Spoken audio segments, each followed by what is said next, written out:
Welcome to the channel दोस्तों। आज Khan sir का एक नोट्स है और इकोनॉमिक्स बीपीएससी के लिए बहुत ही इम्पोर्टेंट है। तो बीपीएससी 2021 के लिए खान सर का ये इकोनॉमिक्स का नोट्स है, आप लोग देख सकते हैं। टोटल 16 पेजेस की नोट्स है। इसको आज हम लोग कंप्लीट करते हैं। तो चलिए शुरू करते हैं। तो इकोनॉमिक्स में सबसे पहले बात करेंगे अर्थव्यवस्था। अर्थव्यवस्था क्या होती है? तो न्यूनतम साधनों में अधिकतम उत्पादन को अर्थव्यवस्था कहते हैं। अर्थशास्त्र के जनक, बहुत ही अच्छा क्वेश्चन है, एडम स्मिथ को बोला जाता है। उनकी पुस्तक का नाम है वेल्थ ऑफ नेशंस, जो कि 1776 में प्रकाशित हुई है। उन्हीं का कर का सिद्धांत, टैक्स का सिद्धांत दिया था उन्होंने। जो भारतीय अर्थव्यवस्था के जनक किनको बोला जाता है? विश्वेश्वरैया को बोला जाता है। नेक्स्ट है उत्पादन के 4 कारक। तो उत्पादन के 4 कारक में 4 है पूंजी, पहला भूमि, श्रमिक और उद्यमी। जिसमें आपको पूंजी जो है वो क्या होता है? उत्पादन में लगाया गया धन को क्या कहलाता है? पूंजी कहलाता है। ये ऋण के रूप में भी बैंक से लोन वगैरह के रूप में लिया जा सकता है। दूसरा है भूमि, जिस स्थान पर उत्पादन किया जाता है उसे भूमि कहते हैं। यह किराए का भी स्थान हो सकता है। श्रमिक क्या होता है? वस्तु के उत्पादन के लिए काम कर रहे मजदूरों को क्या बोलते हैं? श्रमिक बोलते हैं। तो ये 4 जो है कंपोनेंट होते हैं किसी भी उत्पादन के, प्रोडक्ट के 4 कंपोनेंट होते हैं। और लास्ट कंपोनेंट है उद्यमी। कंपनी जिस व्यक्ति की होती है उसे उद्यमी कहते हैं। ओके, तो ये 4 कंपोनेंट याद रखना है। अब बात करते हैं अर्थव्यवस्था के बारे में। तो अर्थव्यवस्था कितने टाइप के होते हैं? तो ये लगभग 3 तरह के होते हैं। बात करते हैं पहले पूंजीवादी अर्थव्यवस्था में क्या होता है। जब उत्पादन के सभी 4 कारकों पर निजी व्यक्ति का अधिकार होता है, यानी पर्सनल प्राइवेट होता है, तो उसे कहते हैं पूंजीवादी अर्थव्यवस्था। जैसे जापान, यूएसए, सिंगापुर, चाइना। ठीक है, इसमें क्या होता है? विकास तेजी से होता है। इसमें गरीब को ध्यान में न रख करके बाजार को ध्यान में रखा जाता है। समाजवादी अर्थव्यवस्था, जब उत्पादन के 4 कारकों पर सरकार का अधिकार होता है तो उसे सामाजिक अर्थव्यवस्था कहते हैं। अब बात करते हैं मिश्रित अर्थव्यवस्था। जब उत्पादन के चारों कारकों पर निजी तथा सार्वजनिक दोनों का अधिकार होता है तो उसे मिश्रित अर्थव्यवस्था कहते हैं। जैसे भारत, पाकिस्तान, श्रीलंका। ठीक है, तो भारत जो आता है वो मिश्रित अर्थव्यवस्था में आता है, याद रखेंगे। वैसी व्यवस्था जिसमें परंपरागत तथा आधुनिक विधियों का प्रयोग, उसे द्वैध अर्थव्यवस्था कहते हैं, जैसे इंडिया। समांतर अर्थव्यवस्था, काला धन अत्यधिक बढ़ जाने से को क्या बोलते हैं? समांतर अर्थव्यवस्था। इसे मौद्रिक नीतियों पे क्या होता है? प्रभाव कम हो जाता है। अब काला धन क्या होता है? जिस पर टैक्स नहीं देंगे वो धन क्या हो जाएगा? काला धन कहला जाएगा। काला धन की जानकारी सरकार को नहीं रहती है। मौद्रिक आय, किसी श्रम के बदले मिले धन को क्या बोलते हैं? मौद्रिक धन रहते हैं। अगर मान लीजिए आपने जो काम किया है उसके बदले आपको पैसा मिल रहा है, ठीक है, सैलरी जिसको बोलते हैं, वही क्या हो गया? आपका मौद्रिक आय।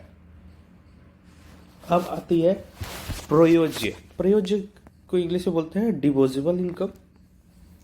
इसमें से क्या होगा? आपने जो इनकम किया है, आपका जो सैलरी है, उसमें से क्या करेंगे? टैक्स को घटा देंगे। उसके बाद जो धन बचेगा उसको कहेंगे प्रयोज्य या फिर डिपोजिबल। ये पूरी तरह से वाइट मनी होती है क्योंकि इसने सरकार ने आपसे टैक्स ले लिया होता है सैलरी में से। रियल इनकम क्या होता है? मान लीजिए आपके पास जितना टैक्स काटने के बाद जितना आय बचा है उसमें आपने कुछ लोन लिया है या फिर किसी को आपको कुछ पैसा देना है, तो उसको माइनस कर देंगे। उसके बाद जो बचा हुआ धन क्या कहलाएगा? आपका वास्तविक आय कहलाएगा।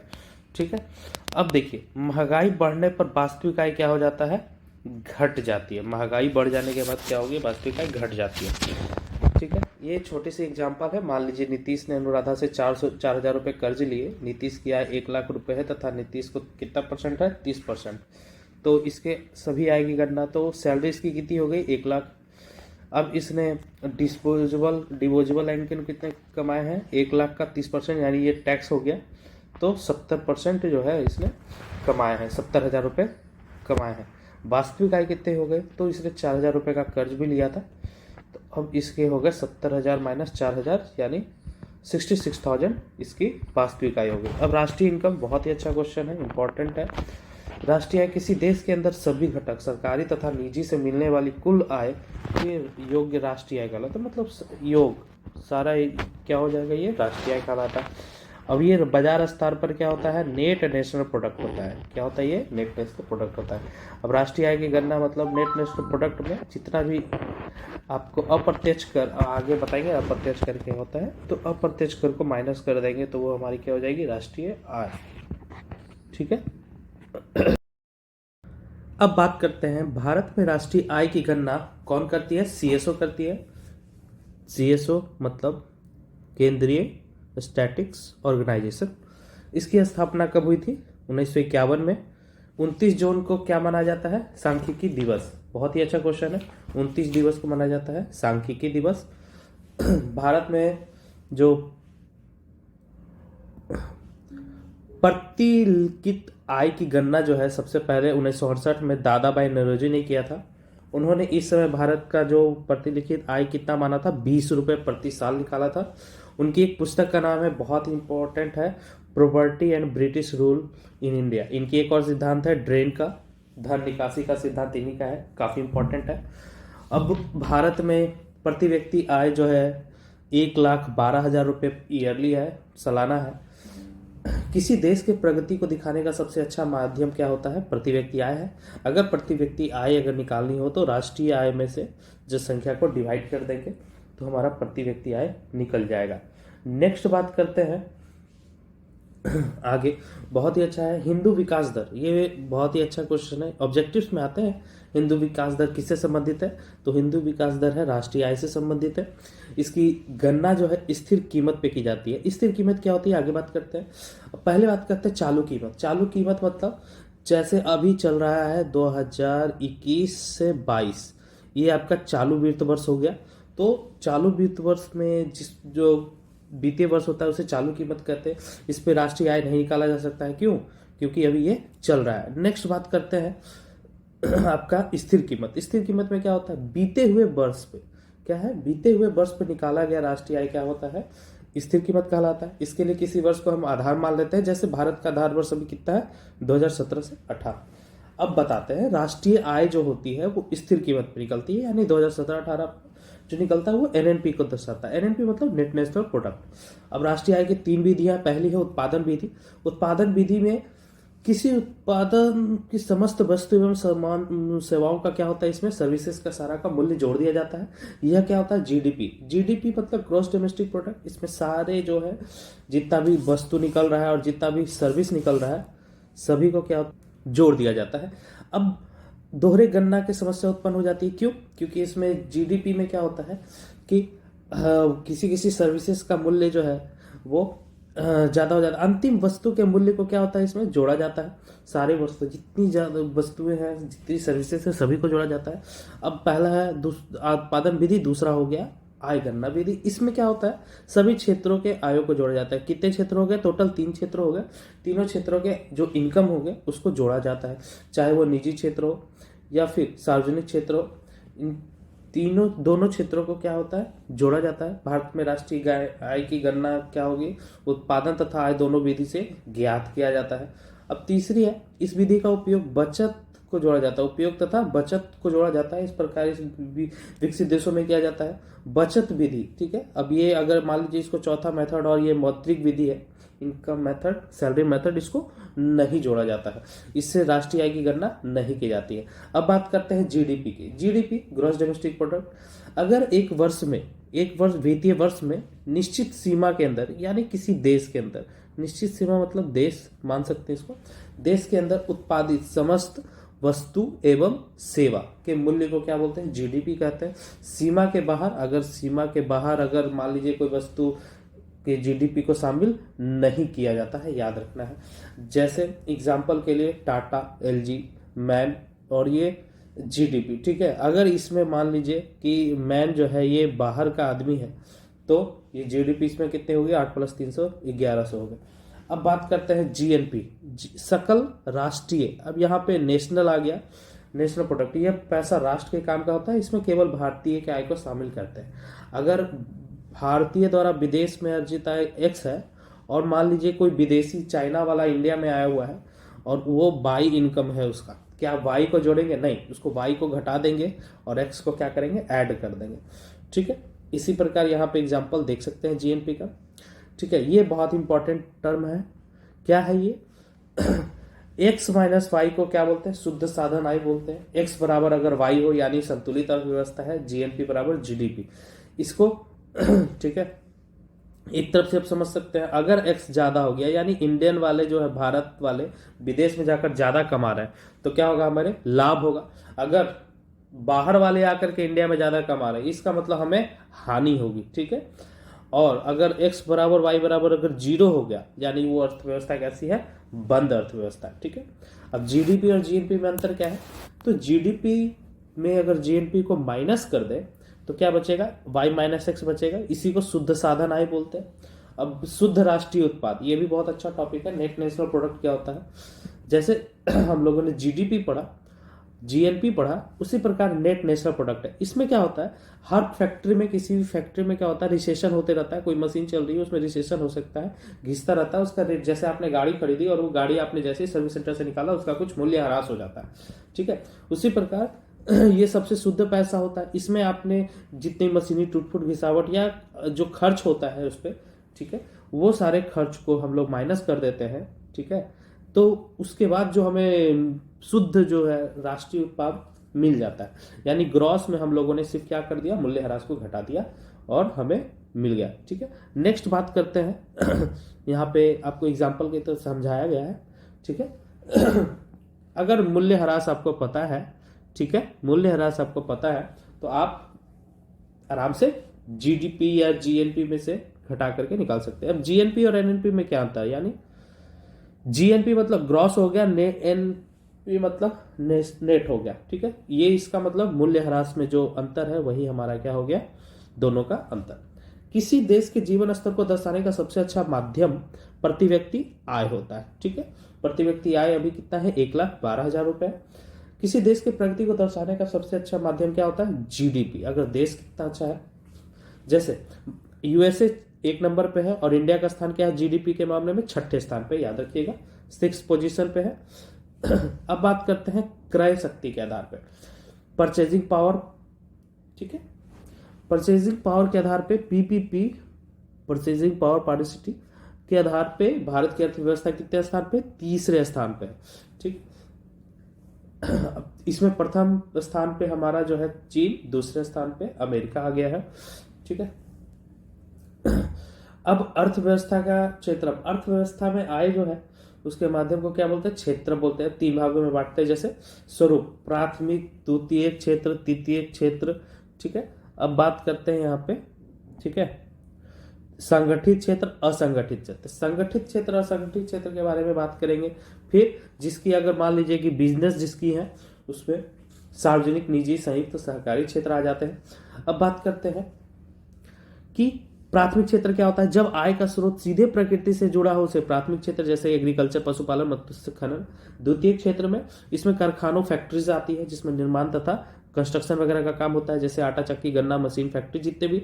ठीक है, तृतीय क्षेत्र इसमें नौकरी, व्यापार, सेवा, दुकान, ठीक है, उसको शामिल करते हैं, जैसे परिवहन, हॉस्पिटल। इसमें सारे सर्विस सेक्टर इसमें आते हैं। ठीक है, नेता, खेल, जो भी आपके सर्विसेज होते हैं, ठीक है, सेवा इसमें शामिल होते हैं। तृतीय सेक्टर में बहुत कम लोग लगे होते हैं, ठीक है ना, किंतु आय बहुत अधिक होती है। जैसे जैसे लोगों का विकास हो जाता है वो तृतीय, प्राथमिक क्षेत्र छोड़कर तृतीय क्षेत्र में चले जाते हैं प्रारंभ में, किंतु वर्तमान में प्राथमिक क्षेत्र का योगदान 17% है, द्वितीय क्षेत्र का 29% और थर्ड सेक्टर का, यानी सबसे ज्यादा अगर पूछेगा भी एग्जाम में, सबसे ज्यादा इनकम किसे होता है? तो थर्ड सेक्टर से होता है। ठीक है, इसे सेवा सेक्टर भी बोलते हैं, सर्विस सेक्टर भी बोलते हैं। ठीक है, ये बहुत इंपॉर्टेंट है। ठीक है, सर्विस सेक्टर ये है। ठीक है, तृतीय क्षेत्र को सर्विस सेक्टर बोलते हैं। आगे बात करते हैं संगठित क्षेत्र। इसमें नौकरी की शर्त, समय एवं और वेतन तीनों ही निश्चित हो, उसको क्या बोलेंगे? मान लीजिए आपकी नौकरी लगी है, उसमें वेतन, शर्त और समय तीनों चीज फिक्स हो। ठीक है, ऐसा नहीं टर्म्स और कंडीशन जो है वो बदलते रहे। ठीक है, तो उसे संगठित क्षेत्र, जैसे बड़ी कंपनी की नौकरी, सरकारी नौकरी, ये सब क्या हो जाती है? रेलवे, आर्मी, ठीक है, कोई भी पीएसयू में जॉब कर रहा है, तो ये क्या होगी? संगठित क्षेत्र। असंगठित मतलब इसमें वेतन तथा छुट्टी और जो आपका समय, ठीक है ना, ये तीनों निश्चित नहीं रहता है। जैसे सबसे बड़ा जो है रोजगार जो है असंगठित क्षेत्र का है, जिसमें कपड़ा उद्योग, आप कोई दुकान लगाते हैं, रेडी वाले, ये सब जो है प्राइवेट, बहुत सारे एग्रीकल्चर, ये सब क्या आते हैं? असंगठित क्षेत्र में आते हैं। अब बात करते हैं स्वामित्व के आधार पे, तो स्वामित्व के आधार पे हो गया आपके पास, ठीक है, स्वामित्व के आधार पे हो गया 3 क्षेत्र, ठीक है। निजी क्षेत्र, निजी क्षेत्र में वैसे क्षेत्र जिसमें किसी एक खास व्यक्ति का हाथ होता है, उसे प्राइवेट भी बोलते हैं, इसका केवल माध्यम लाभ कमाना ही होता है। पूंजी के आधार पे सबसे बड़ी प्राइवेट कंपनी रिलायंस है, जबकि क्षमता के आधार पे टाटा है।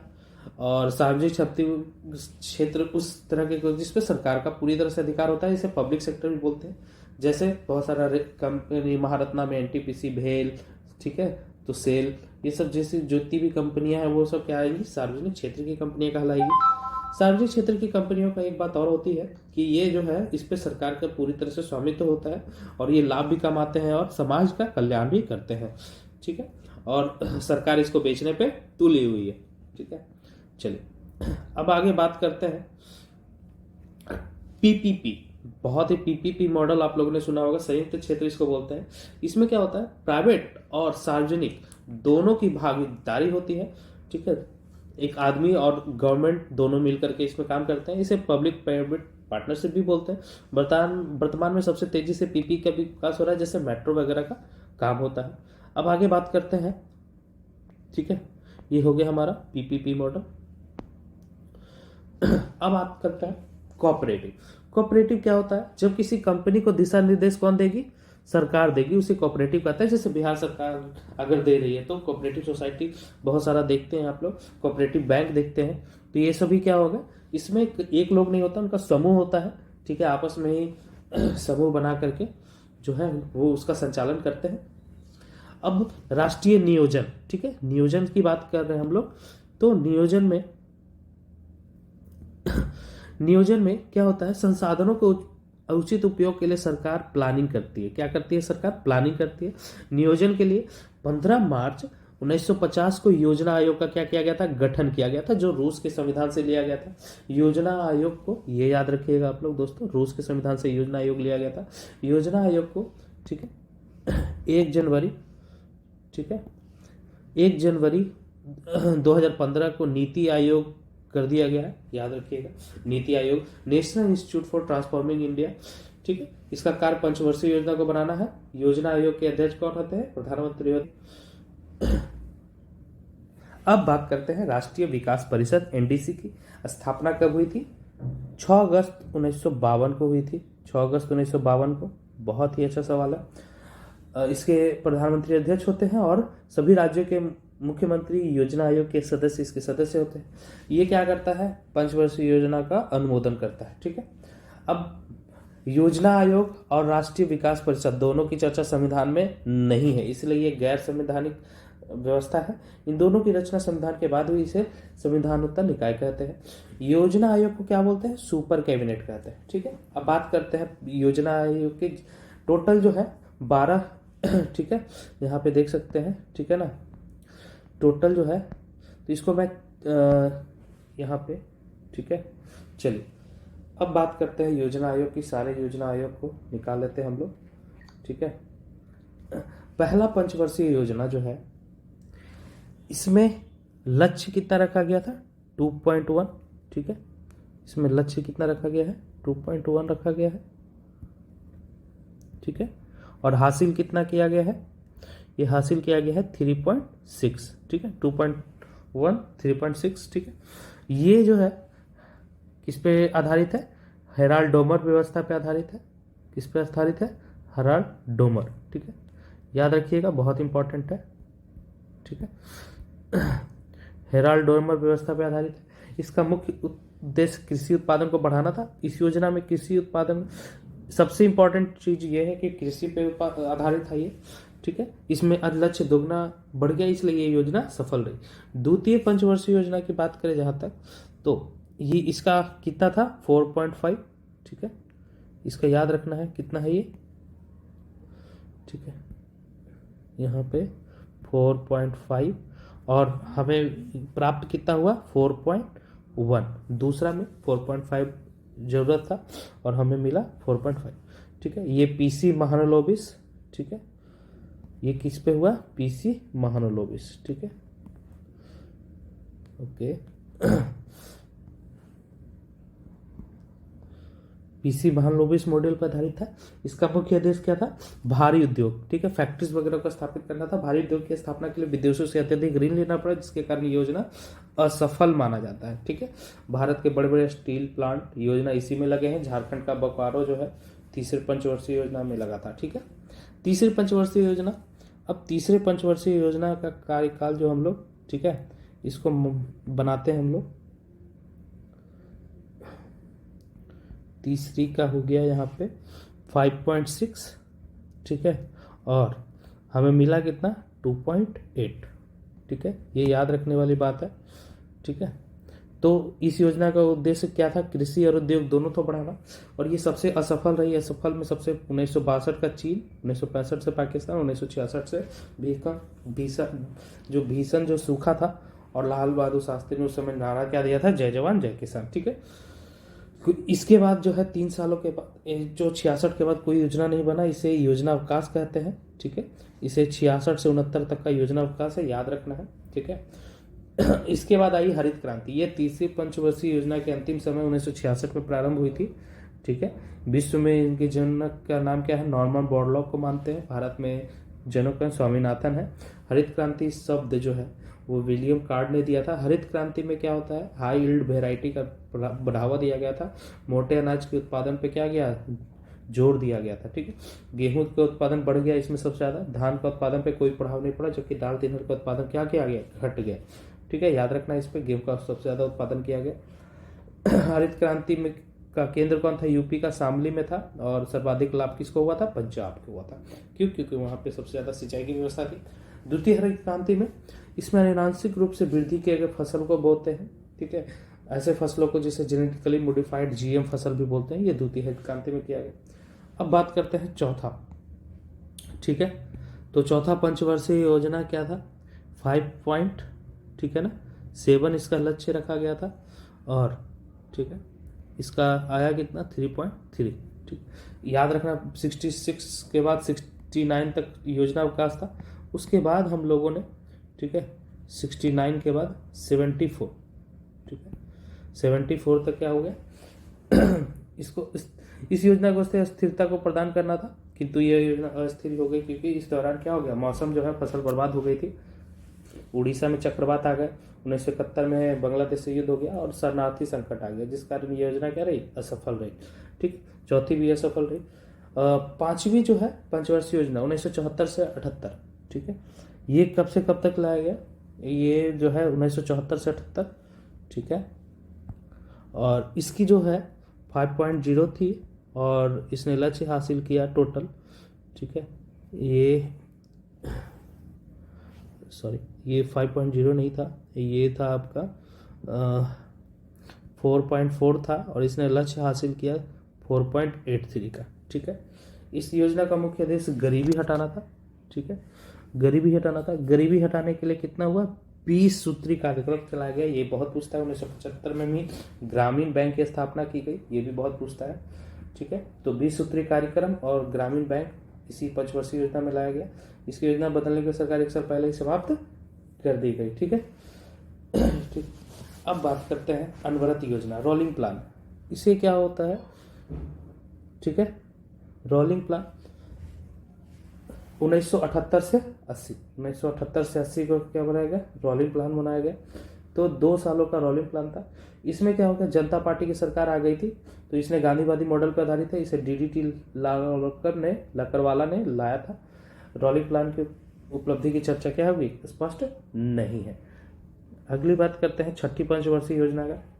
ठीक है, तो छठी पंचवर्षीय योजना का काल हो गया 1980 से 85। इसमें ये 5.2 था लक्ष्य, और इसने हासिल किया था 5.7। ठीक, ये औद्योगिकरण पे इस पे जोर दिया गया था। 7वीं पंचवर्षीय योजना 1985 से 90, ठीक है, ये हो गया आपका 5.0 था, ये 6.02 हासिल किया लक्ष्य। इसमें डॉक्टर चक्रवर्ती ने तैयार किया, गरीबों को परिभाषित किया गया। 1989 में जवाहर रोजगार योजना प्रारंभ किया गया। 8वीं पंचवर्षीय योजना की बात करें तो ये था आपका लक्ष्य था 5.6, और इसने हासिल किया 6.8। ठीक है, यह 2 वर्ष की देरी से शुरू हुआ।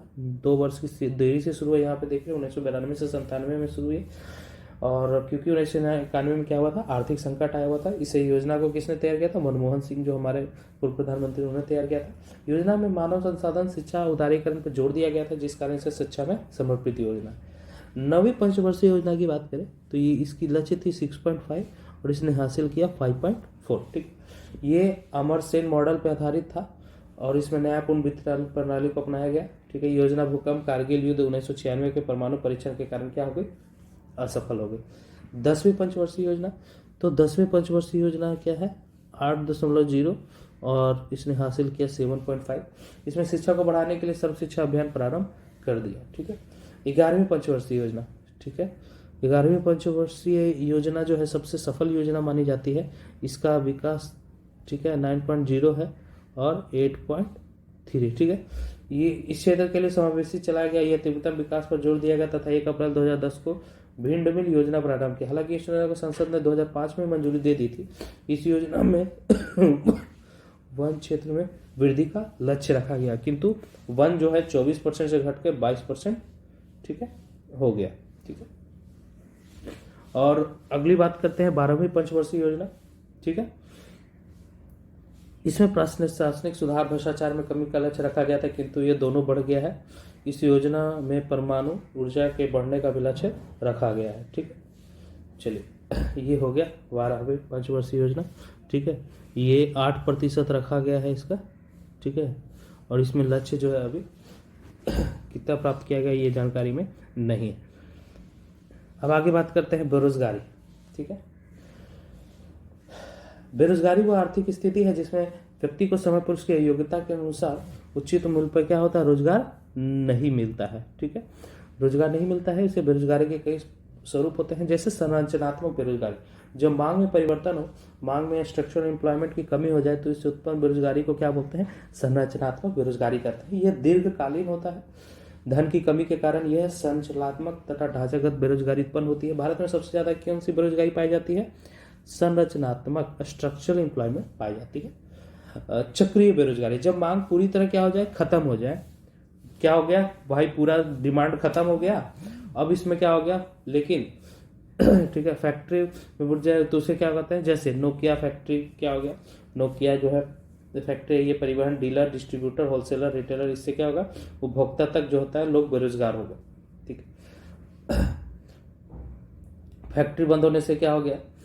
परिवहन, डीलर उसके इफेक्टेड हुए, फिर डिस्ट्रीब्यूटर इफेक्ट हुए, होलसेलर इफेक्ट हुए, रिटेलर, फिर लास्ट में क्या हो गया? उपभोक्ता। तो ये जो है पूरी तरह से, अगर मान लीजिए कि मांग खत्म हो जाने के बाद पूरी की तरह से उसकी जो चेन है वो क्या हो जाती है? बेरोजगार हो जाती है। घर्षणात्मक, इसमें क्या होता है? तकनीकी विकास होता है। पुराने तकनीकी के जो तब तक के लिए बेरोजगार हो जाते हैं जब तक कि कोई नई तकनीक सीख नहीं जाते, अर्थात नई नौकरी खोजने की तरह उन्हें बेरोजगारी की घर्षण, ये अल्पकालीन होती है। ठीक है, भारत के शहरी क्षेत्र में ये देखी जाती है घर्षणात्मक। छिपी बेरोजगारी, ये बहुत ही ज़्यादा देखी जाती है कृषि क्षेत्रों में। बेरोजगारी जिसमें मजदूर काम पर लगा हुआ तो दिखता है, किंतु उत्पादकता शून्य होती है। जैसे उसे नौकरी से हटा दिया जाए तो उत्पादन में कोई प्रभाव नहीं पड़ेगा। कृषि क्षेत्र में यह बेरोजगारी क्या हो जाती है? देखी जाती है। ठीक है, मौसमी बेरोजगारी, वैसी बेरोजगारी जो खास मौसम में आती है। ठीक है ना, जैसे कटाई के बाद किसान ठंडी जूस, ठीक है, जूस वगैरह जो है ठंडी में जूस, कटाई के बाद किसान। शिक्षित बेरोजगारी, जब किसी व्यक्ति को उसकी योग्यता के आधार पर रोजगार नहीं मिलता है उसे शिक्षित बेरोजगारी कहते हैं, जिसमें मजदूर अपना कुल क्षमता से क्या होता है? कार्य नहीं करता है। अब गरीबी की बात करते हैं। गरीबी के 5 चीजों में से एक से अधिक कमी हो जाती है, उसे गरीबी बोलते हैं, जैसे भोजन, वस्त्र, आवास, शिक्षा, चिकित्सा। योजना आयोग के अनुसार शहरी क्षेत्र में 2400 कैलोरी प्रतिदिन भोजन ग्रहण करने वाला व्यक्ति गरीब नहीं है। ठीक है, योजना आयोग के अनुसार कितना है? 2400 कैलोरी प्रतिदिन भोजन ग्रहण कर रहा है अगर वो व्यक्ति, तो गरीब नहीं है। तेंदुलकर, ठीक है, तेंदुलकर समिति के आधार पर कहा गया है ग्रामीण क्षेत्र में 26 रुपए प्रतिदिन तथा शहरी क्षेत्र में 32 रुपए खर्च करने वाला आदमी गरीब नहीं है। विश्व बैंक के अनुसार $1 प्रतिदिन खर्च करने वाला व्यक्ति गरीब नहीं है। ठीक है, गरीबी नापने की 2 विधि होती है। तो आइए चलिए बात करते हैं गरीबी को कैसे हम लोग नाप सकते हैं। पहली हो गई विधि सापेक्ष विधि। ठीक है, सापेक्ष विधि द्वारा गरीबी मापने के लिए क्या किया जाता है, तुलना किया जाता है। ठीक है, निरपेक्ष विधि में गरीबी मापने के लिए एक न्यूनतम आय को क्या मान लिया जाता है, आधार, कि भाई ये इतना सैलरी तो तुम्हें आनी चाहिए। इस रेखा को बोलते हैं एबो पॉवर्टी लाइन और इसके नीचे वाले लाइन को बोलते हैं बिलो पॉवर्टी, बीपीएल आप लोगों ने बहुत सुना होगा। तो एक मान लिया गया है, इतनी जो है वो चेंज होता रहता है, एक न्यूनतम आधार को क्या बोलती है, चेंज होता रहता है। देश में गरीबी तथा बेरोजगारी का आंकड़ा जो है वो कौन सा निकालते हैं, national sample survey organisation NSSO जारी करता है गरीबी तथा बेरोजगारी, जो अब बंद कर दिया गया है। आय और संपत्ति की असमानता दर्शाने के लिए कौन सा गिनी गुणांक तथा लारेंज कर्व का यूज किया जाता है। ठीक है, बेरोजगारी दर्शाने के लिए कौन सा होता है, फिलिप्स कर्व यूज किया जाता है, और प्रति व्यक्ति आय दर्शाने के लिए कुजेंट कर्व। ठीक, तो याद रखिएगा, आय संपत्ति के लिए लॉरेंज कर्व, ठीक है, और फिलिप्स होता है बेरोजगारी के लिए, प्रति व्यक्ति के लिए कुरेंज कर्व। अब ये ग्राफ निकलता है। ठीक है, चलिए अब नेक्स्ट होता है, ये फ्रेंच भाषा का शब्द है। ठीक है, अगर मैं बात करूं इसमें, अगर थोड़ा सा डिटेल में जाएं, ठीक है, तो इसमें इस तरह से कर सकते हैं, यहाँ पे,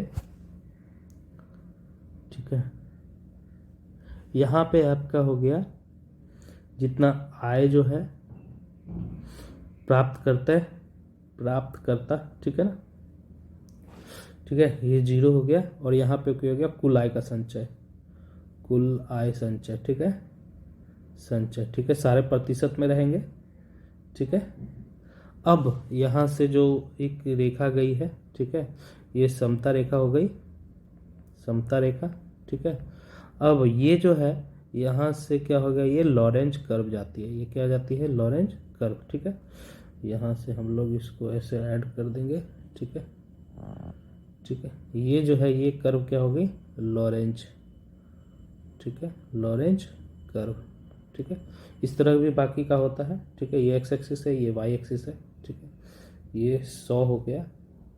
ठीक है, ये भी यहाँ पे 100।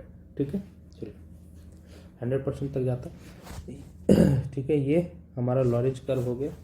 ठीक है, ये भी। अब आते हैं बजट पे, बात करते हैं। ठीक है, ठीक है, लॉरेंज कर्व 0 से 100 तक समाप्त होगा। ठीक है ना, ठीक है, ये 45 डिग्री का एंगल यहाँ पे बनाता है। ठीक है, चलिए, ठीक है,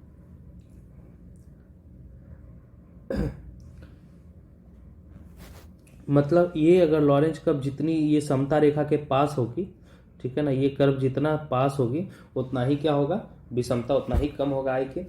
और ये जितना दूर जाएगी, ये लॉरेंज कर्व जो है ये जितना ही दूर जाएगी उतना ही क्या होगा, इनकम में चेंजेस आएंगे। ठीक है, इनकम में चेंजेस आएगा, ये लॉरेंज कर्व हो गया। ये समता रेखा के जितने पास उतना ही आय में कम जो असमानता होगा। ठीक है, हमें क्या दिखाना है, आय में असमानता। ठीक, अब बजट पे बात करते हैं। बजट क्या है, फ्रेंच भाषा का शब्द है जिसका अर्थ क्या होता है, चमड़ा की थैली। 1773 में ब्रिटेन के वित्त मंत्री वॉलपोल ने बजट शब्द का प्रयोग किया था। बजट लॉर्ड कैनिंग के समय दिखाया गया था। कब दिखाया गया था, 1800, याद रखना है सभी को, 1860 से 61। जेम्स विल्सन, ठीक है, जेम्स विल्सन को बजट का जनक भी बोला जाता है। किसने किया था, वे जेम्स विल्सन। ठीक है, एक वर्त समिति के सिफारिश पे आम बजट को किससे कर दिया गया, रेल बजट से अलग कर दिया गया। अब मोदी जी ने फिर से उसको मिला दिया, कब, 2016 में। ठीक है, भारत में बजट प्रस्तुत करने की परंपरा कब से रही, फरवरी महीने के अंतिम कार्य दिवस में। ठीक है, किया जाता है। बजट तैयार करने का काम जो है कौन करती है, प्राक्कलन समिति। ठीक है, सर्वाधिक बार बजट प्रस्तुत कार्य करने का श्रेय किसको मिला है, मोरारजी देसाई ने सबसे ज्यादा बार क्या किया, बजट तैयार किया गया है। इन्हें 10 बार बजट प्रस्तुत किया गया है। बजट शाम को प्रस्तुत किया जाता है, किंतु यशवंत सिन्हा ने क्या किया है, दोपहर को बजट प्रस्तुत किया। टीवी पर बजट का प्रसारण कब से शुरू हुआ, 1992 से।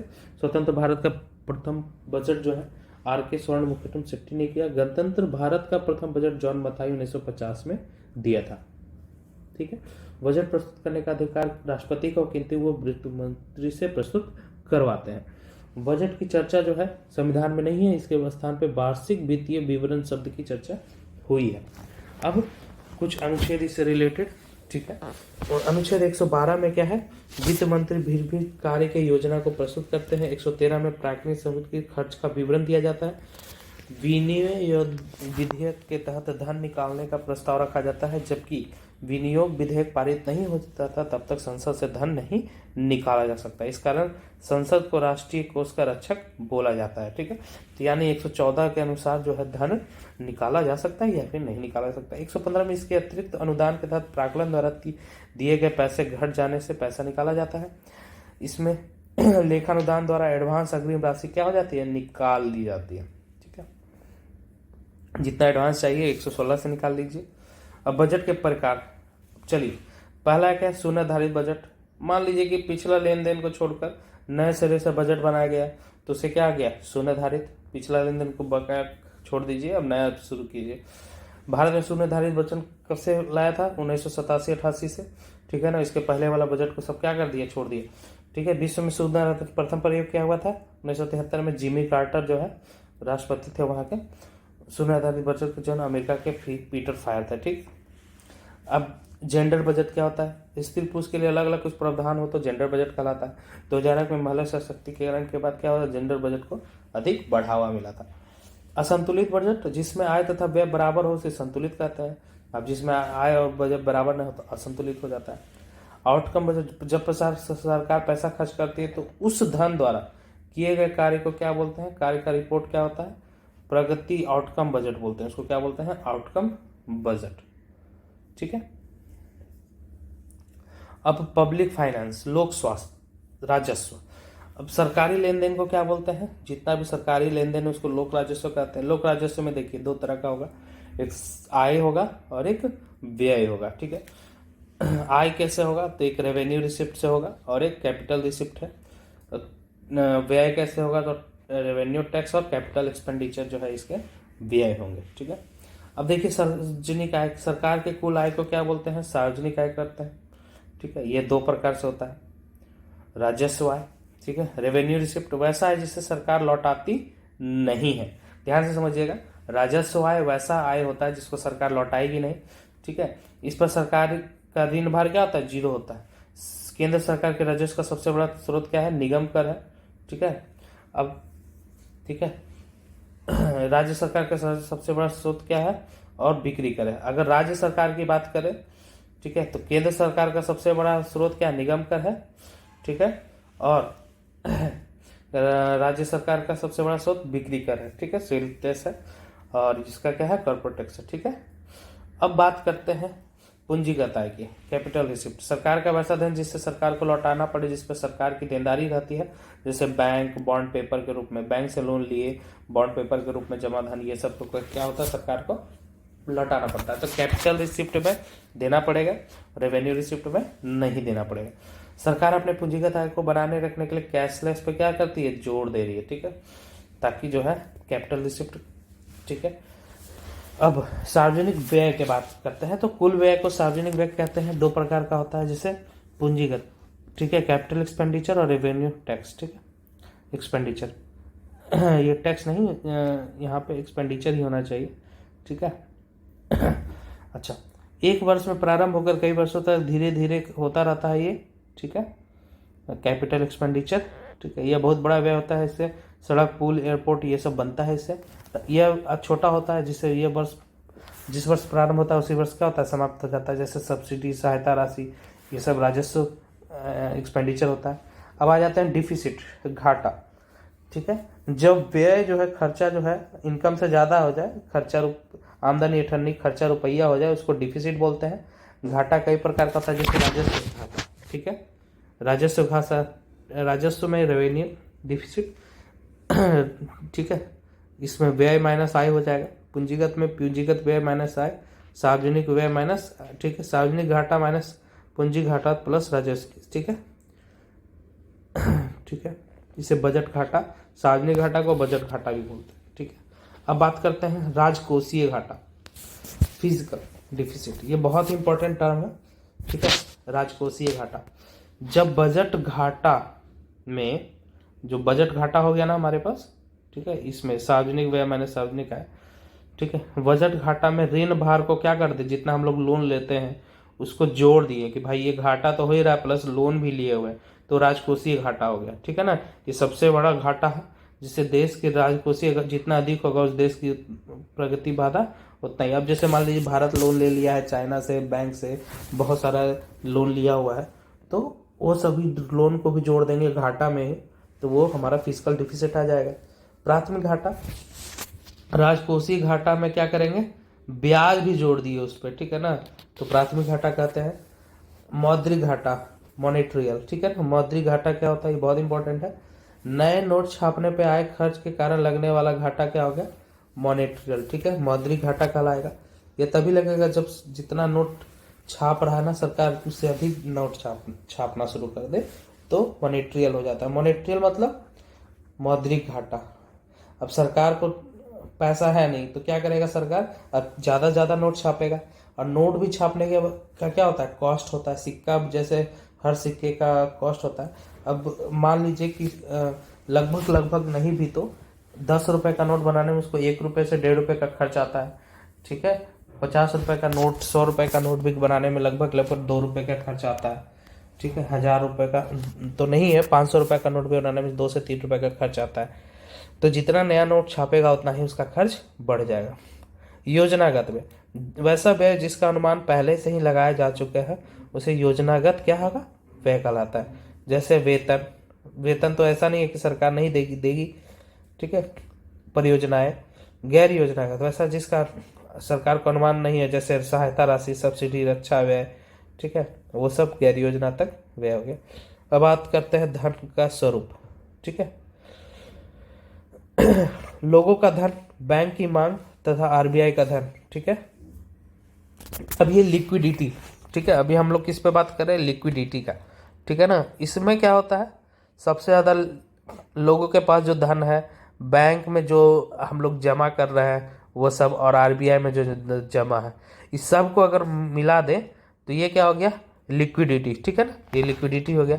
अब M2 क्या हो गया कि लोगों का धन हो और डाकघर में अगर बचत जमा है तो उसको M2 बोलेंगे, ठीक है।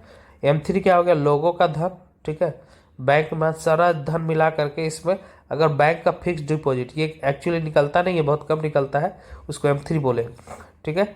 और सबको जोड़ करके बैंक का डिपॉजिट में भी डाकघर का कुल जमा जोड़ दे तो M4 हो गया, ठीक है, ठीक है। M1 की सबसे ज़्यादा तरलता वाला लिक्विडिटी, जैसे धन का क्या फ्लो, ठीक है, सबसे ज़्यादा M1 की होती है। जैसे M1 और M4 की ओर जाता है, ठीक है, धन की मात्रा को बढ़ाती है किंतु तरलता क्या हो जाती है, घट जाती है, ठीक है। क्यों, क्योंकि इसमें जो है फिक्स डिपॉजिट है, फिक्स डिपॉजिट में पैसा क्या होता है, फ्लो नहीं होता है। आकस्मिक स्थिति में M1 का प्रयोग करेंगे। M4 क्या है, विस्तृत मुद्रा है, जबकि M1 संकुचित मुद्रा है, ठीक है। बैंक को नियंत्रित करने के लिए बनाई गई मौद्रिक नीति को कहते हैं मौद्रिक, ठीक है, M3 पे आधारित होती है। जितना भी मौद्रिक नीति होता है उसका क्या होता है, M3 पे आधारित होती है। सर्वाधिक तरलता क्या होगा, सबसे ज़्यादा क्या होता है, पैसा, कैश, उसके बाद फिर सोना, फिर जमीन। तो सबसे ज़्यादा लेन देन किसका होता है, तरलता मतलब लेन देन, ठीक है ना। तो आप ऐसे देख सकते हैं सबसे ज़्यादा कैश का लेन देन होता है, ठीक है, उसके बाद सोना का, उसके बाद जमीन का, ठीक है, सबसे कम जमीन का होता है। तो ये तरलता की बात हो गई, ठीक है। अब बात करते हैं टैक्स के बारे में, ठीक है। तो यह क्या है, एक अनिवार्य भुगतान है, कानूनी रूप से देना ही पड़ता है। कर उतना ही निश्चित है जितना की मृत्यु, क्योंकि यह सरकार के राजस्व का क्या है, मुख्य स्रोत है, ठीक है। जो कर का धन है वो कौन निकाला था, एडम स्मिथ ने, ठीक है। टैक्स का सिद्धांत किसने दिया था, एडम स्मिथ ने, ठीक है। टैक्स के प्रकार के बारे में बात करें तो ये पहले प्रोपोर्शन, वैसा कर जो आय घटने के साथ या बढ़ने के साथ नहीं बदलता है, ये क्या होता है, कांस्टेंट होता था, ठीक है। गरीब तथा अमीर को समान रूप से प्रभावित करता है, ठीक है। प्रगतिशील, यह आय बढ़ने के साथ क्या होगा, बढ़ेगा, इसका प्रभाव अमीर पर ज़्यादा पड़ता है, ठीक है। आय और संपत्ति की असमानता को दूर करता है। डिग्रेसिव, यह कर आय बढ़ने के प्रारंभ में पड़ता है किंतु एक निश्चित सीमा जाकर एक समान हो जाता है, ठीक है ना। प्रगतिशील के गुण होते हैं, बाद में ये क्या होता है, समानुपाती का गुण हो जाता है, ठीक है। और रिग्रेसिव टैक्स, ठीक है, प्रोग्रेसिव, डिग्रेसिव और रिग्रेसिव, यह कम आय वालों पे अधिक टैक्स लगाता है, गरीबों को अत्यधिक प्रभावित करता है, ठीक है। टैक्स, इसमें सरकार बिना कुछ दिए धन ले लेती है, ठीक है। अब देखिए इंसिडेंस ऑफ टैक्स, ठीक है। इंसिडेंस यानी करापात, जिस व्यक्ति पर टैक्स लगाया जाता है उसे ठीक है, टैक्स कहते हैं, उस पर करापात कहते हैं। इम्पैक्ट, जो व्यक्ति टैक्स की राशि देता है उसे कराघात कहते हैं, ठीक है, इम्पैक्ट ऑफ टैक्स। और वैसा टैक्स जिस व्यक्ति पर लगाया गया था उसी से वसूल किया जाएगा, डायरेक्ट टैक्स कहलाता है। डायरेक्ट टैक्स जिस व्यक्ति पर लगाया, जैसे इनकम टैक्स, संपत्ति कर, निगम कर, ठीक है, ये सब क्या डायरेक्ट टैक्स कहलाता है, ठीक। इनडायरेक्ट टैक्स जिस व्यक्ति पर लगाया जाता है वो व्यक्ति उसका भुगतान नहीं करता बल्कि दूसरा व्यक्ति उसका भुगतान करता है। यह वस्तुओं पर लगाया, जैसे बिक्री कर, सीमा शुल्क, वाहन कर, ठीक है, ये इनडायरेक्ट टैक्स हो गया, ठीक है।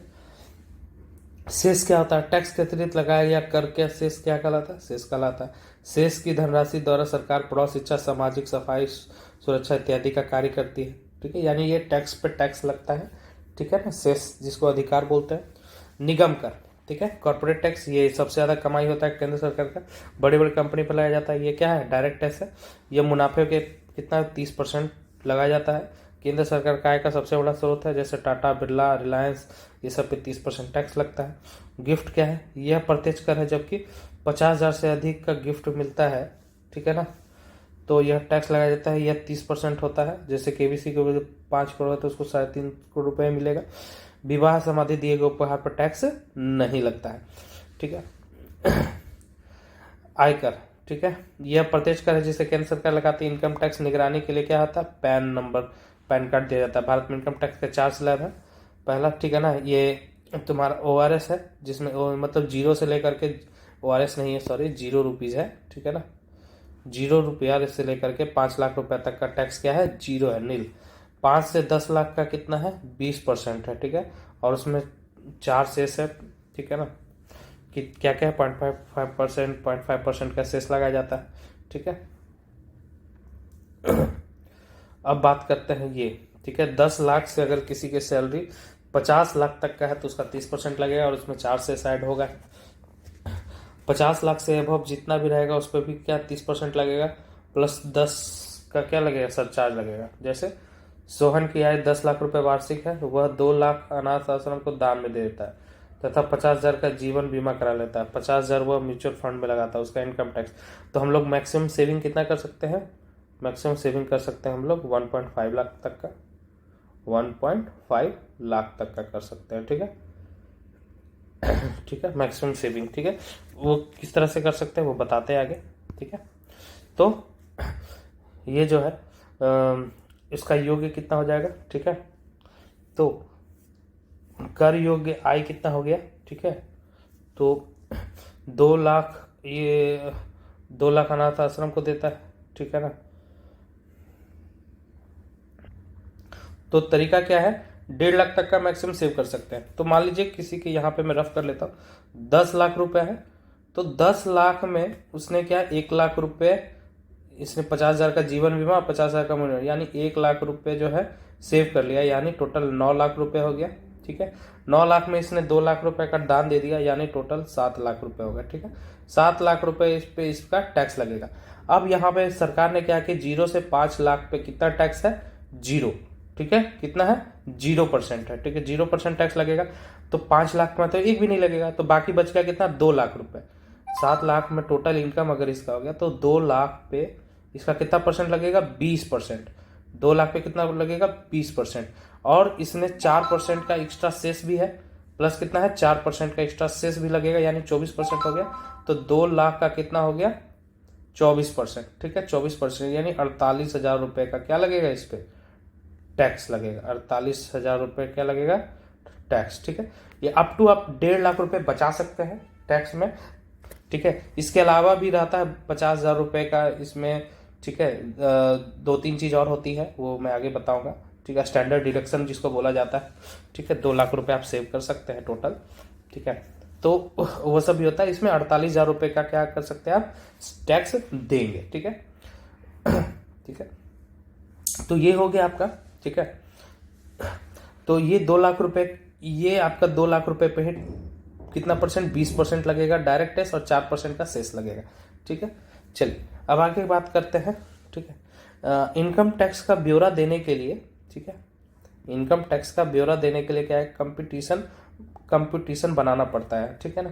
इनकम टैक्स ITR जमा करना, इनकम टैक्स रिटर्न जो होता है वो जमा करना होता है। अब GST देखिए क्या होता है, वस्तु एवं सेवा कर, ठीक है। यह एक अप्रत्यक्ष कर है। भारत का जीएसटी कनाडा मॉडल पर आधारित है, ठीक है, कनाडा मॉडल पे। विश्व में सबसे ज़्यादा जीएसटी की दर किस में है? भारत में है। जीएसटी चोरी करने वालों को 5 साल की जेल का प्रावधान है। जीएसटी में पंजीकरण पे 15 अक्षर का पंजीकरण नंबर दिया जाता है, ठीक है। जीएसटी के दायरे में 20 लाख से अधिक का रिटर्न ओवर वाले व्यापारी को रखा जाता है। जीएसटी के सभी निर्णय क्या जीएसटी परिषद लेती है। जीएसटी में कितने सदस्य होते हैं? 33 सदस्य। 28 राज्यों के वित्त मंत्री, दिल्ली केंद्रीय वित्त राज्य मंत्री और केंद्रीय वित्त मंत्री, ठीक है। टोटल हो गए 33, ठीक है। और इसमें अगर जीएसटी परिषद के अध्यक्ष कौन होते हैं? वित्त मंत्री ही होते हैं। भारत में जीएसटी अरविंद समिति की सिफारिश पे, बहुत अच्छा क्वेश्चन है, अरविंद समिति की सिफारिश पे लागू किया गया। जीएसटी लागू करने के लिए 101 तथा 122वां संविधान संशोधन किया गया, ठीक। जीएसटी लागू करने वाला पहला राज्य आसाम था। पूरे भारत में 1 जुलाई 2017 से क्या हो गया? जीएसटी लागू हो गया, ठीक है। जीएसटी आने से सेवा शुल्क, केंद्रीय शुल्क, उत्पाद शुल्क, ये सब क्या कर दिया गया? हटा दिया गया, ठीक है। अब जीएसटी के क्या है? 4 स्लैब है। 5% में आवश्यक वस्तु को, जैसे खाने पीने वाली वस्तु, बहुत सारी आवश्यक वस्तु को रखा। 12% में इसमें उपयोगी वस्तु को रखा गया है। 18% में आरामदायक वस्तु को रखा गया। इसमें विलासतापूर्ण वस्तुओं को रखा गया, जैसे कार वगैरह, ये सब जो भी है वो सब विलासतापूर्ण, ठीक है। मूवी देखना है, ये सब विलासतापूर्ण है, ठीक है। जीएसटी, अब देखिए जीएसटी 4 प्रकार में होता है। पहला जो होता है CGST, central GST, state GST और यूटी, यूनियन टेरिटरी, और आईजीएसटी, ठीक। अब आईजीएसटी मतलब भी बताते हैं, ठीक है ना, जो इंटरनेट वगैरह जो है ना, ठीक है, किसी राज्य का दूसरे राज्य में बेचा जाता है। सीजीएसटी केंद्र सरकार लेती है, उत्पादन पर लगता है। एसजीएसटी राज्य में वस्तु है, राज्य में बेची जाए तो एसजीएसटी लगेगी। यह केंद्र शासित बनी हुई वस्तु केंद्र शासित में ही बिकती है तो यूटी जीएसटी लगता है। यदि किसी राज्य में दूसरे राज्य में बेची जाती है तो उसे जिस राज्य में बेचा जाता है वह राज्य आईजीएसटी लेता है, ठीक है। 4 प्रकार के जीएसटी, ठीक है ना। 4 प्रकार के जीएसटी में से सीजीएसटी अनिवार्य रूप से देना ही है। सीजीएसटी शेष में से कोई एक जीएसटी लगेगा, ठीक है। यानी सीजीएसटी तो देना ही देना है, ये वेरी वेरी इंपॉर्टेंट है, ये देना ही देना है, ठीक है। अब बात करते हैं जीएसटी 5% में क्या क्या है। तो अगर किसी पे 5% जीएसटी लग रहा है, उसमें 2.5% सीजीएसटी होगा और 2.5% आईजीएसटी। सीजीएसटी दोनों ही है, ठीक है ना। वैट क्या होता है?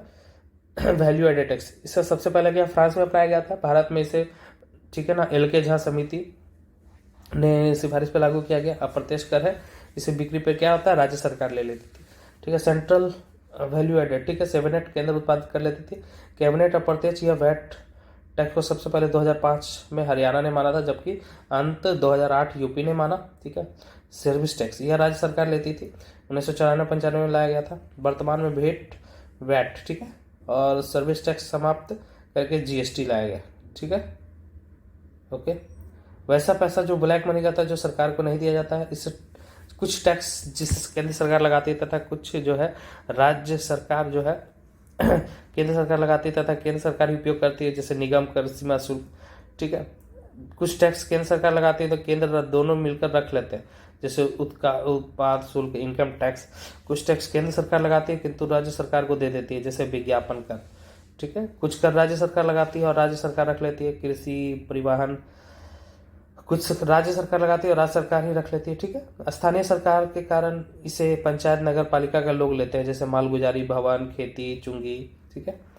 भुगतान संतुलन देखिए, चालू खाता, पूंजीगत खाता, ठीक है। अब इसमें जो है चालू खाता और पूंजीगत खाता, ठीक है। इसमें क्या हो गया? जो वस्तु, सेवा और अनुदान, ठीक है, इसमें जो है इसमें खर्च होता है चालू खाता में, सेविंग, ठीक है, करंट। और आपका पूंजीगत खाता में क्या हो गया? ऋण, निवेश, इन्वेस्ट करते हैं, जिसमें एफडीआई, फॉरेन डायरेक्ट और फॉरेन इंस्टीट्यूशनल इन्वेस्टमेंट भी आते हैं। अब आते हैं ट्रेड बैलेंस में। कई देशों के बीच जब व्यापार होता है तो निर्यात एवं आयात को अंतर को क्या कहते हैं? व्यापार संतुलन। यदि यह धनात्मक है तो देश के लिए अच्छा है। और अगर भारत चीन को क्या है, 18 अरब डॉलर का निर्यात करता है, जबकि चीन से 72, ठीक है ना। तो भारत का व्यापार संतुलन 54 अरब डॉलर का निगेटिव है, ठीक है, याद रहेगा। जो ज़्यादा अगर मान लीजिए आप मंगा रहे हैं किसी से, सिर्फ ले रहे हैं, तो आपको क्या हो जाएगा? लॉस हो जाएगा, ठीक है। अब एफडीआई क्या होता है? प्रत्यक्ष विदेशी निवेश, ठीक है। जब कोई विदेशी बैंक या संस्था भारत में निवेश करती है तो उसे एफडीआई कहते हैं। इससे रोजगार बढ़ता है, ठीक है। अब पैसा नहीं है देश में तो क्या होगा? बाहर से ही पैसा लेना पड़ेगा, जिससे फॉरेन इंस्टीट्यूशनल इन्वेस्टमेंट। जब कोई विदेशी बैंक या संस्था भारत में निवेश करती है तो एफआईआई कहते हैं, ठीक है ना। भारत या किसी भी देश में, ठीक है ना। अब बात करते हैं बैंक पे। तो बैंक एक होता है नॉन शेड्यूल्ड बैंक, एक होता है शेड्यूल्ड बैंक से। इसमें ठीक है, बिहार में नहीं है जिला, ठीक है ना। और ये शेड्यूल्ड बैंक कितने होते हैं, दो तरह के, कमर्शियल और कोऑपरेटिव। कोऑपरेटिव में सरकार आदेश देती है, कमर्शियल बैंक में जो प्राइवेट भी होंगे, फॉरेन भी हो गए, ठीक है ना, रीजनल रूरल बैंक भी हो गए, प्राइवेट सेक्टर भी बैंक हो गए, ठीक है, private public sector, private sector, ठीक है। और कोऑपरेटिव में अर्बन और रूरल, ठीक है। बैंक ऑफ हिंदुस्तान पहला जो बैंक है वो इंग्लैंड द्वारा बनाया गया था। Bombay Madras Bengal imperial bank England द्वारा बनाया गया था। भारत का पहला बैंक बैंक ऑफ हिंदुस्तान था 1770 में। भारत तथा अंग्रेजों द्वारा मिलकर पहला वाला बैंक अवध कमर्शियल बैंक था 1881 इलाहाबाद, ठीक है। भारत द्वारा खोला गया पहला बैंक भारतीय द्वारा, ठीक है, 1894 में कौन सा है, पंजाब नेशनल बैंक खोला गया, ठीक है, 1894 में। 1806 में बैंक ऑफ बंगाल, 1843 में बैंक ऑफ मद्रास खोला गया। इन तीनों बैंकों को 1921 में मिला करके इंपीरियल बैंक बना दिया गया था, ठीक है। 1 जुलाई 1955 को गोरवाला समिति के आधार पे इंपीरियल बैंक का नाम बदल के स्टेट बैंक ऑफ इंडिया रख दिया गया, ठीक है। इसी वर्ष क्या हो गया, SBI का राष्ट्रीयकरण भी हो गया कि चलो भैया तुम सरकारी हो जाओ, पब्लिक हो जाओ। SBI का मुख्यालय कहाँ है, मुंबई में। सर्वाधिक शाखा कर्मचारी धन ATM ब्रांच SBI का है। प्रारंभ में SBI के 8 सहयोगी बैंक भी थे, किंतु इसमें SBI में शामिल किया गया। भारत का पहला ATM 2004 में SBI ने लाया था, ठीक है। अब तो हर जगह हो गया ATM। राष्ट्रीय महिला बैंक, याद होगा आपको, कुछ पहले फोन बूथ हुआ करता था, अब तो सब खत्म हो गया। राष्ट्रीय महिला बैंक, इसकी स्थापना जो है 19 नवंबर 2013 को मुंबई में हुई थी। ये प्रावधान था कि खाता धारक केवल महिलाएं होंगी, किंतु यह बैंक सफल नहीं हो सका, ठीक है। अतः इसे SBI में क्या किया गया, मिला दिया गया, ठीक है। ऐसे भी महिला लोग कम खाता खुलवा रही थी, इसलिए राष्ट्रीय महिला बैंक बनाया गया, ठीक है। IDBI, प्रारंभ में इसकी स्थापना 1964 में, ठीक है, RBI की सहायता से बैंक के रूप में हुई थी, किंतु 1976 में से अलग बैंक घोषित कर दिया गया, ठीक है, IDBI, ठीक है। इसका मुख्यालय क्या है, मुंबई में है, ठीक है। अब पंजाब नेशनल बैंक, ठीक है, PNB, ठीक है, ये गलत लिखा हुआ, ठीक है। अब बात करते हैं, इसकी स्थापना 1894 में लाला लाजपत राय ने किया था, ठीक है। पंजाब नेशनल बैंक 1894 में लाला लाजपत राय ने, मुख्यालय दिल्ली में है। बैंक ऑफ बड़ौदा, इसकी 1908 में हुई थी, मुख्यालय बड़ौदा में हुआ। SBI के बाद विदेशों में सर्वाधिक शाखा किसका है, ठीक है, SBI के बाद बैंक ऑफ बड़ौदा की है, याद रखिएगा। इसकी स्थापना 1869 में, मुख्यालय कहाँ है, बैंक ऑफ इलाहाबाद का, कलकत्ता है, इलाहाबाद में नहीं है, ठीक है। बिहार में खुलने वाला यह पहला बैंक है, ठीक है। बैंक का राष्ट्रीयकरण, प्राइवेट बैंक को सरकारी बैंक कर देना ही राष्ट्रीयकरण कहलाता है। भारत में राष्ट्रीयकरण 2 चरणों में हुआ। प्रथम चरण में क्या हुआ कि जिसकी पूंजी 50 करोड़ से अधिक थी, 1969 में राष्ट्रीयकरण कर दिया गया। प्रथम चरण में 14 बैंक का राष्ट्रीयकरण हुआ था, ठीक है। अब जैसे bank of Allahabad 1865, bank of India 1906, Indian bank 1907, central bank of India 1911, ठीक है। तो ये सभी जो है स्थापना हुआ था। Punjab national bank 1896, Canara bank 1906, ठीक है। वैसे बैंक जिनकी कुल जमा संख्या जो है 200 करोड़ से अधिक थी, ठीक है ना, इनका राष्ट्रीयकरण 1980 में हुआ था। दूसरे चरण में कितने, 6 बैंकों का राष्ट्रीयकरण हुआ था, ठीक है। Corporation, Punjab Sindh, Andhra, Vijaya, new bank of India, oriental bank of commerce, ठीक है। विजया बैंक तथा देना बैंक को 2019 में बैंक ऑफ बड़ौदा मिला दिया। इस प्रकार राष्ट्रीयकृत बैंकों की संख्या 17 हो गई है। वर्तमान में राष्ट्रीयकृत बैंकों की संख्या कितनी हो गई, 12, ठीक है। निर्मला सीतारमन ने भी मिला के बहुत सारे बैंकों को अभी मर्ज कर दिया गया। रीजनल रूरल बैंक, इसकी स्थापना 5वीं पंचवर्षीय योजना के दौरान 2 अक्टूबर 1975 को हुई। इसकी कुल संख्या कितनी है, 196, ठीक है, 1975 याद रखिएगा, ठीक है।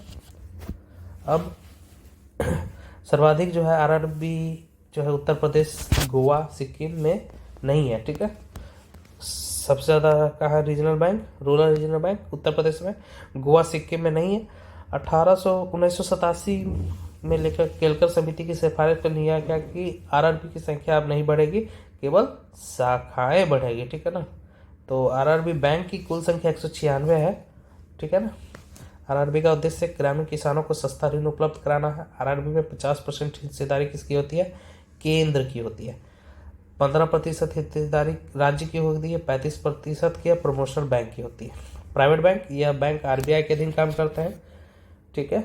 लेकिन इस पे क्या होता है, निजी स्वामित्व होता है। आदमी जो मालिक होगा वो कोई एक आदमी होगा, आईसीआईसीआई, ठीक है, या फिर कोई बोर्ड होगा, ठीक है। जरूरी नहीं है कि प्राइवेट का मतलब एक आदमी हो, कोई बोर्ड मेंबर बैठेंगे, ठीक है, शेयर जिसके शेयरधारक बैठेंगे। इसकी स्थापना 1994 में आईसीआईसी बैंक का बड़ौदा है मुख्यालय। यह निजी क्षेत्र का सबसे बड़ा बैंक है। एचडीएफसी, ठीक है, housing development finance corporation bank, इसकी स्थापना 1994 में, इसके मुख्यालय मुंबई है।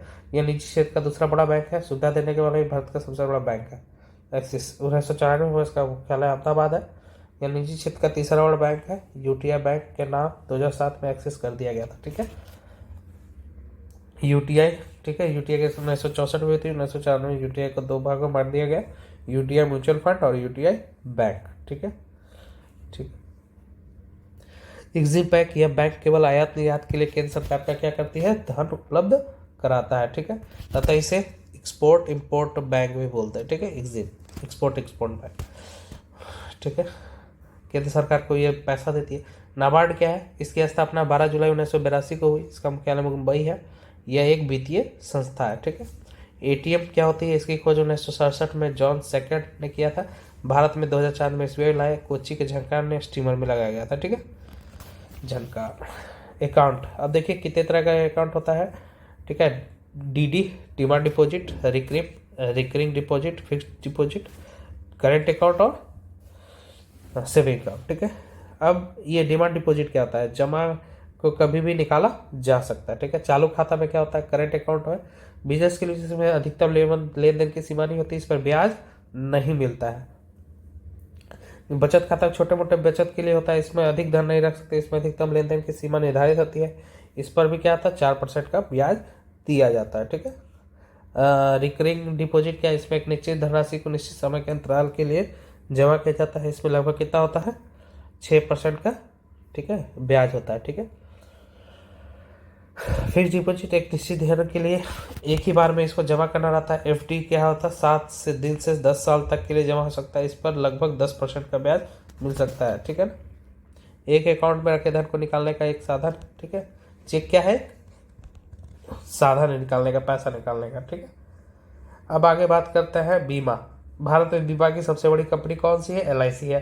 इसकी स्थापना 1956 में, कब, 1 सितंबर 1956 को हुई। इसका मुख्यालय कौन है, मुंबई, ठीक है। जीआईसी, यह बीमा क्षेत्र का दूसरी बड़ी कंपनी, इसकी स्थापना 22 नवंबर 1972 को हुई थी। इसका मुख्यालय भी कहाँ है, मुंबई, ठीक है। एलआईसी और जीआईसी, ठीक है। एलआईसी की किस्त को क्या कहते हैं, प्रीमियम, ठीक है, किसी भी किस्त को प्रीमियम बोलते हैं। IRD, insurance regulatory and development authority, ये बीमा कंपनी की क्या करते हैं, निगरानी रखती है। इसकी स्थापना कब हुई थी, 1999 में। मान लीजिए आप बीमा करवाए, आपको पैसा नहीं दे रहा, तो कहाँ जाइएगा, आईआरडी है। इसका मुख्यालय हैदराबाद में। केवाईसी क्या होता है, तो यह बीमा कंपनी की ग्राहक पहचान करने के लिए आधार कार्ड, पैन कार्ड, ठीक है, वोटर आईडी मांगती है। ये कोई भी बैंक में आजकल फोन उनका केवाईसी होता है, सब चीज़ का केवाईसी होता है, नो योर कस्टमर, ठीक है। अब आगे बढ़ते हैं।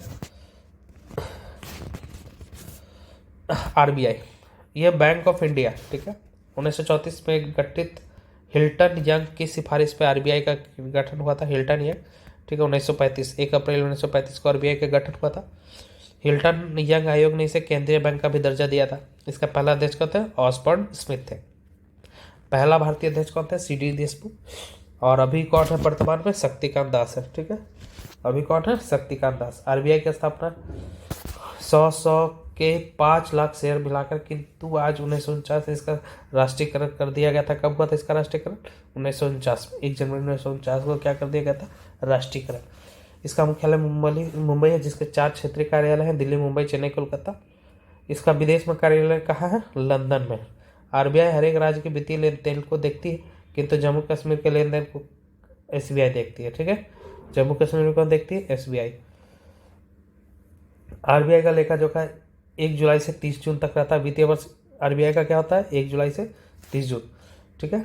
21 सदस्यों वाला बोर्ड द्वारा होता है, ठीक है। इसमें 1 गवर्नर, 4 डिप्टी गवर्नर, 4 क्षेत्रीय ब्रांच के गवर्नर, 2 वित्त मंत्रालय के अधिकारी, 10 अर्थशास्त्र के अच्छे जानकार। टोटल हो गए आपके 21 सदस्य, ठीक है।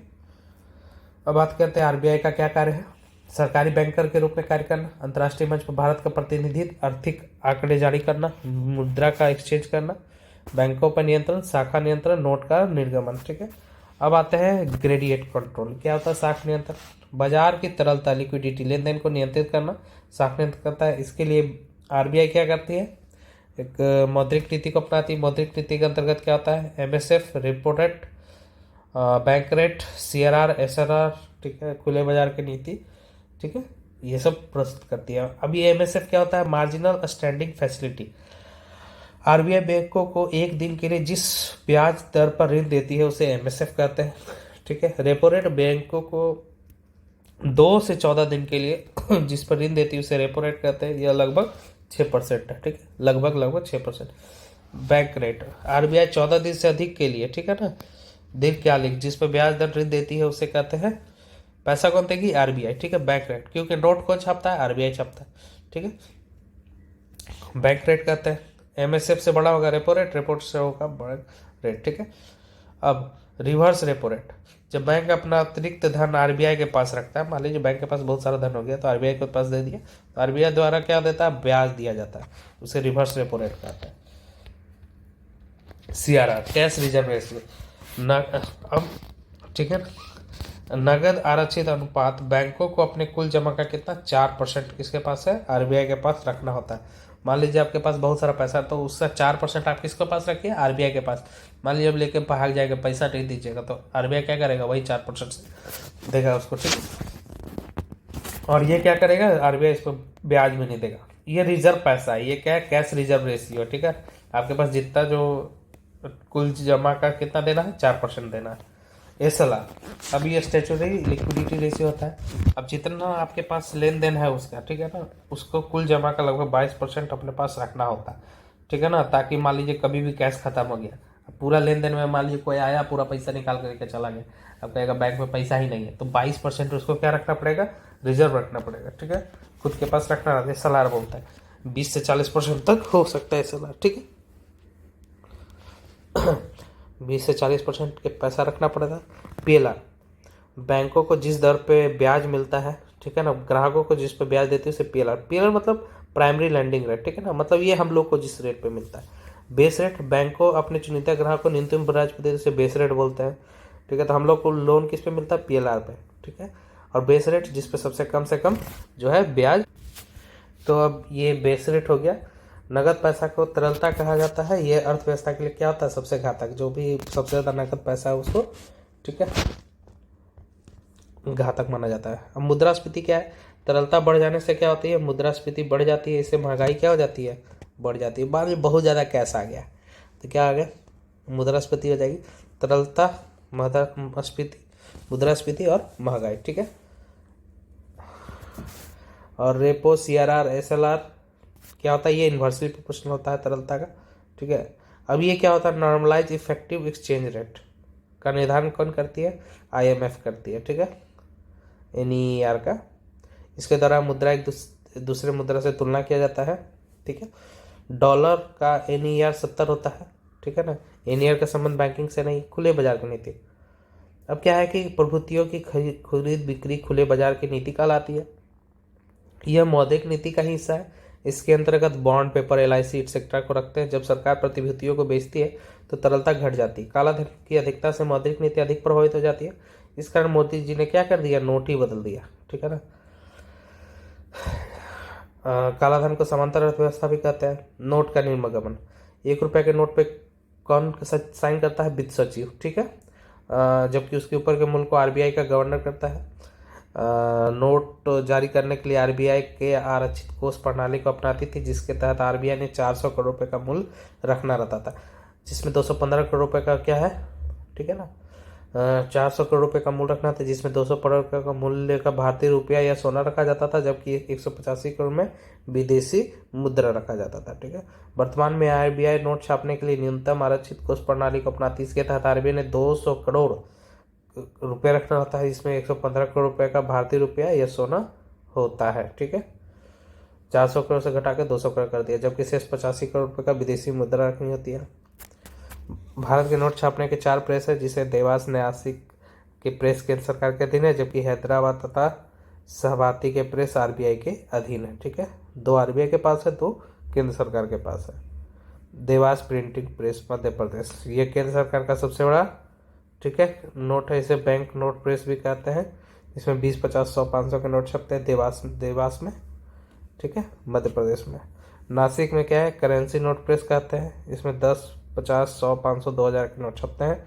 हैदराबाद तथा सवाती के सबसे आधुनिक है, इसमें सभी प्रकार के नोट छपते हैं। ठीक है, आरबीआई वाला नोट सबसे ज़्यादा नया वाला।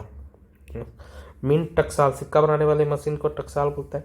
भारत में 5 टकसाल है। मुंबई में 1830 सबसे पुराना, चेरापल्ली तमिलनाडु, हैदराबाद, कोलकाता। ठीक है, नोएडा सबसे आधुनिक, उसकी 1889 में हुई थी।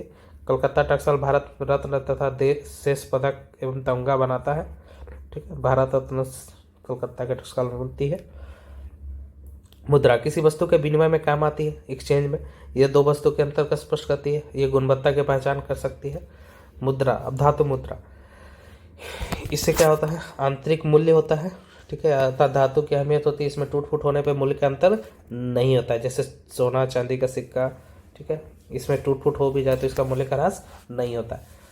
कागजी मुद्रा, इस मुद्रा का कोई आंतरिक मूल्य नहीं होता है। ठीक है, बल्कि इसके किए गए हस्ताक्षर, रंग, फोटो का महत्व होता है, जैसे भारत का रुपया। ठीक है, विधि ग्रह मुद्रा, लीगल टेंडर मनी। ठीक है, ठीक है, लीगल होगा। यदि किसी देश के अंदर की वैसी मुद्रा जिसे स्वीकार करना अनिवार्य है, उसे लीगल टेंडर घोषित किया गया। ठीक है, जैसे जापान में येन, भारत में रुपया। मोदी जी ने क्या किया, आज से 500 और 1000 का नोट लीगल टेंडर नहीं रहेगा। ठीक है, लीगल टेंडर वर्ड यूज होता है। ठीक है, सस्ती मुद्रा, चीप मनी, वैसी मुद्रा जिसका ब्याज दर कम हो, सस्ती मुद्रा कहलाती है। जिससे विकासशील देशों की मुद्रा, भारत, नेपाल, ठीक है ना, इसे चीप मनी बोला जाता है। महंगी मुद्रा जिससे ब्याज दर अधिक कहलाती है। दुर्लभ मुद्रा जिसकी मांग क्या अधिक हो, जैसे डॉलर। ठीक है, ये क्या होगा, दुर्लभ मुद्रा। ठीक है, अगला है, ठीक है, सुलभ मुद्रा, सॉफ्ट मनी, वैसी मुद्रा जिसका मांग कम हो और पूर्ति अधिक, सॉफ्ट मनी कहलाती है। जैसे, ठीक है, वेनेजुएला। ठीक है, हॉट, वैसी मुद्रा जिसका मूल्य बहुत तेजी से परिवर्तन तथा लाभ वाले स्थान पर चली जाए, गर्म मुद्रा कहलाती है। ठीक है, इसका प्रयोग बड़े बड़े उद्योगपति व्यापारी करते हैं, जैसे डॉलर। ठीक है ना, अब बात करते हैं, ठीक है, प्रतिबंधित मुद्रा। ठीक है, वैसी मुद्रा जो IF नीति का पालन न करके अपने मुद्रा को स्वतः घटा बढ़ा देती है, अपने देश मुद्रा को स्वतः घटा बढ़ा देती है, उसे प्रतिबंधित मुद्रा, जैसे चीन का युआन। ठीक है, ये क्या करती है, अपने मुद्रा को स्वतः घटा बढ़ा देती है। क्रिप्टो करेंसी, ये एक वर्चुअल मुद्रा, एक प्रकार के सॉफ्टवेयर से बनता है, जिसका केवल क्या, ठीक है, ये ब्लॉकचेन पर आधारित होती है। ऑनलाइन देन ही संभव है। इसकी सबसे बड़ी बिटकॉइन है। इसकी खोज सप्तोशी नाकामोटो ने किया था, नाकामोटो। वेनेजुएला का क्रिप्टो करेंसी पेट्रो, फेसबुक की लीरा, ठीक है ना, लिब्रा है। प्लास्टिक मनी, इसमें सभी प्रकार के क्रेडिट कार्ड, डेबिट कार्ड तथा ड्राफ्ट आते हैं। डिमोनेटाइजेशन, जब देश में पहले काला धन अधिक बढ़ जाए तो सरकार नोट बदल देती है, जिससे काला धन स्वतः क्या हो जाता है, समाप्त हो जाता है। भारत में पहली बार विमुद्रीकरण 1998 में, पहली बार डिमोनेटाइजेशन क्या हुआ था, मोरारजी देसाई ने किया था। दूसरी बार, ठीक है, दूसरी बार किया था 2016 में मोदी जी ने किया था। ठीक है, 2016 में 8 नवंबर को, याद होगा। अवमूल्यन, अब डिप्रिसिएशन, देखिए जब किसी मुद्रा को जानबूझ के गिरा दिया जाता है, उसका अवमूल्यन कहते हैं। अवमूल्यन निर्यात से बढ़ जाता है, जितना आप भेजिएगा विदेश में, ठीक है, उससे क्या हो जाएगा, आपका अवमूल्यन निर्यात से बढ़ेगा और विदेशी मुद्रा भंडार में वृद्धि हो जाती है। इससे निर्यातक देश को लाभ होता है, किंतु आयातक देश को घाटा होता है। भारत में 3 बार अवमूल्यन किया गया, 1949, 1966 और 1991। सबसे ज़्यादा अवमूल्यन 1991 के दौरान हुआ, 2 चरणों के दौरान हुआ। ठीक है, क्योंकि उस समय वित्तीय संकट आ गया था। स्पेशल ड्राइंग राइट, इसका प्रारंभ IMF ने किया था। ठीक है, इंटरनेशनल मॉनेटरी फंड। इस SDR को कागजी स्वर्ण भी कहा जाता है। ठीक है, स्पेशल ड्राइंग राइट। ठीक है, पेपर गोल्ड, अंतर्राष्ट्रीय व्यापार, SDR के 5 मुद्रा में से किसी में भी हो सकता है। SDR के क्या है, डॉलर, USA, पाउंड, यूरो, येन या युआन। ठीक है, इन्फ्लेशन, ठीक है, मुद्रा का अत्यधिक बढ़ जाना मुद्रास्फीति कहलाता है।